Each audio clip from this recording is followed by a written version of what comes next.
Hello everyone, welcome to my new blog. চলো চলো প্রথমেই আগে তোমাদের দেখাই আজকের আমাদের লাঞ্চের স্পেশাল মেনু কি। সেটা হচ্ছে মাটন কষা। তো প্রথমে ডাল আলু ভাজাও ছিল, কিন্তু আজকে যেহেতু মাটন হয়েছে আমি ডাল আলু ভাজা স্কিপ করে গেছি। আজকে আমি শুধু মাটন দিয়েই খাবো। ওদিকে তোমরা দেখতেই পাচ্ছ বাবা আর বোনও কিন্তু খেতে বসে গেছে। তো খেতে বসে আর খুব বেশি ভিডিও করলাম না। আর জানো তো দুদিন ধরেই আমার বোনের শরীরটা বেশ খারাপ, জ্বর সর্দি কাশি। ও খেতে তো আমাদের সাথে বসেছিল কিন্তু ঠিক করে খেতে পারলো না, একটুখানি খেয়েই উঠে পড়লো।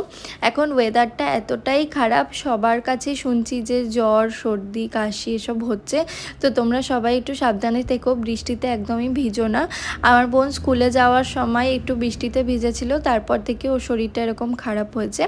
আর এতদিন টানা বৃষ্টি হওয়ার পরে আজকে ওয়েদারটা না বেশ ভালো ছিল। তো আর বাড়িতে থাকতে ইচ্ছা করছিল না, তার জন্য বিকেলবেলায় ভাবলাম যে একটুখানি বেরোই।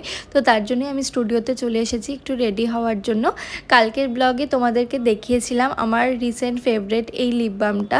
এটা আমার এতটাই ভালো লাগে, এটা হচ্ছে সুইস বিউটির। তো সেটাই তোমাদের সাথে একটু শেয়ার করলাম।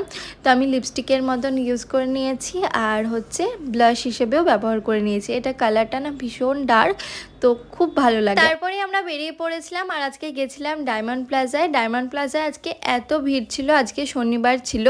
তো ডায়মন্ড প্লাজায় যাওয়ার পরেই এত ভিড় দেখে আমরা আর থাকলাম না, আমরা সাথে সাথেই বেরিয়ে এসেছিলাম। আর ডায়মন্ড প্লাজার ঠিক বাইরেই ছিল এই দোকানটা। এই দোকানটাতে আলু কাবলি, ছোলা মাখা, মুড়ি মাখা এইসব পাওয়া যায়। তো এই দোকানটা থেকে আমরা নিলাম হচ্ছে 1 প্লেট আলু কাবলি। তো অনেক দিন পর আলু কাবলি খাবো। আগে তো স্কুলের সামনে আচারের দোকান বসতো, তো সেখান থেকে আলু কাবলি খাওয়া হতো। আজকে অনেক দিন পর আবারও আলু কাবলি খাবো, তো বেশ ভালো লাগলো। তারপর আমরা একটু ঘুরে টুরে আবারও বাড়ি চলে এসেছিলাম। বাড়ি এসে আমি চলে এসেছিলাম দোকানে বাবার সাথে কিছুক্ষণ গল্প করলাম। তো আমি রাত 10টা অবধি দোকানেই ছিলাম, তারপরে ঘরে চলে গেছিলাম।